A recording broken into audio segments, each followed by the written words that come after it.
हिंदू होली खेलेंगे तो बिछा देंगे लाशें, खून की होली की धमकी, सीएम योगी को दिया खुला चैलेंज। उधर होली पर रोक लगा रहे कट्टरपंथी, इधर हिंदुओं ने खोल दिया मोर्चा, महाकुंभ जैसी उठी मांग। मथुरा वृंदावन से लेकर महाराष्ट्र तक भाईजान पर लगेगा प्रतिबंध, साधु संतों ने खोल दिया मोर्चा। चारों तरफ से उठने लगी ये मांग, सनातनियों का है त्योहार तो हमारे अंगने में तुम्हारा क्या काम है। एक तरफ होली और दूसरी ओर रमजान, दोनों ही त्योहार में दो समुदाय की आस्था जुड़ी है।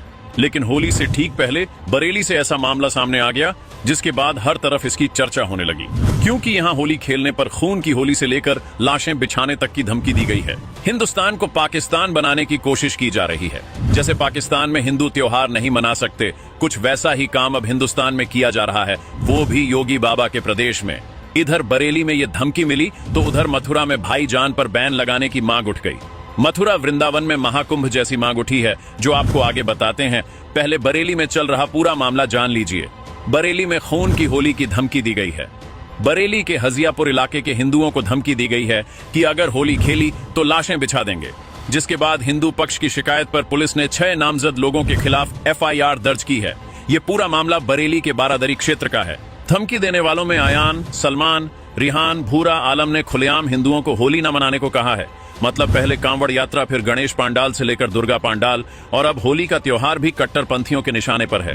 बरेली के जिस इलाके में यह धमकी दी गई है वो इलाका संवेदनशील माना जाता है, इसलिए पुलिस कोई भी रिस्क नहीं लेना चाहती है। बताया जा रहा है कि खुद योगी आदित्यनाथ ने इस पर एक्शन लिया है और लखनऊ से कई बड़े अधिकारियों को फोन घुमाया है।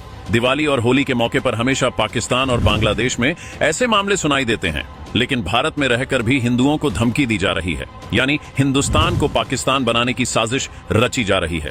लेकिन अब सीएम योगी के आदेश के बाद बरेली में पुलिस हर उस चेहरे को बेनकाब करने में जुट गई है जो होली मनाने पर लाशें बिछाने की धमकी दे रहे थे। सलमान, अयान और रेहान आलम ने बहुत बड़ी गलती कर दी है। योगी बाबा को खुला चैलेंज कर दिया है और अब उनका क्या हाल होता है ये देखने को जल्द ही मिलेगा।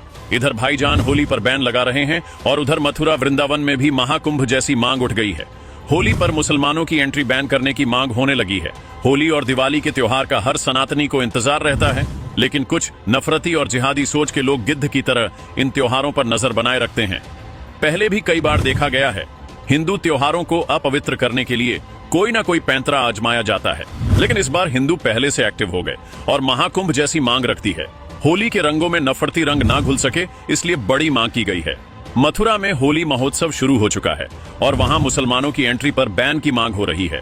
ऐसी ही एक मांग महाराष्ट्र की कानिफनाथ यात्रा को लेकर उठी है, जहां कहा जा रहा है कि मुसलमानों की दुकान नहीं लगने देंगे, क्योंकि हिंदू परंपरा और हिंदुओं का त्योहार तो मुसलमानों का क्या काम। ब्रिज भूमि में 1 महीने तक होली की धूम होती है। हर सनातनी ब्रिज की होली खेलना चाहता है और इसी होली के रंग में कोई खलल ना हो, इसके लिए संत समाज ने कहा है कि मथुरा वृंदावन में मुस्लिमों की एंट्री ना हो पाए। ब्रिज क्षेत्र में मुस्लिमों की दुकान पर भी रोक हो। ये मांग इसलिए है ताकि हर सनातनी अपना त्योहार मना सके और कोई झगड़े की नौबत ही ना आए। और वैसे भी ब्रिज की होली में दूसरे समुदाय का क्या काम, इसको लेकर कई बार झगड़े हुए हैं। ऐसे में हिंदुओं के त्योहार पर गैर हिंदुओं का भला क्या ही काम होगा। स्वामी चक्रपाणी महाराज से लेकर कंप्यूटर बाबा इस मांग को सही बता रहे हैं। साधु संतों की इस मांग का समर्थन ब्रिजवासी भी कर रहे हैं। कृष्ण भक्तों का कहना है कि ब्रिज क्षेत्र में एक भी गैर हिंदू नहीं आना चाहिए। होली प्रेम का त्योहार है, इसलिए संत समाज ब्रिज में महाकुंभ जैसा कानून लागू करने की मांग कर रहा है। ऐसी ही मांग महाकुंभ शुरू होने से पहले साधु संतों ने की थी। कुंभ मेला तो खत्म हो गया, लेकिन अब ब्रिज की होली शुरू हो चुकी है, इसलिए कोई भी अराजक तत्व सनातन के खिलाफ कोई साजिश न कर पाए, इसके लिए ही ऐसी मांग उठाई गई है। लव जिहादी भी इस होली में अपना टारगेट पूरा करने निकल सकते हैं और शायद इसीलिए ये मांग की गई है। वैसे आप इसे लेकर क्या सोचते हैं? मेरे अंगने में तुम्हारा क्या काम है? बरेली में जो हो रहा है उसे लेकर योगी बाबा भी गुस्से से लाल होंगे। सलमान, अयान और रेहान आलम को उनके किए की सजा तो मिलेगी। और इधर ब्रिज में उठ रही मांग को लेकर आप क्या कहेंगे? क्या ये बैन लगना चाहिए? कमेंट में जरूर बताएं।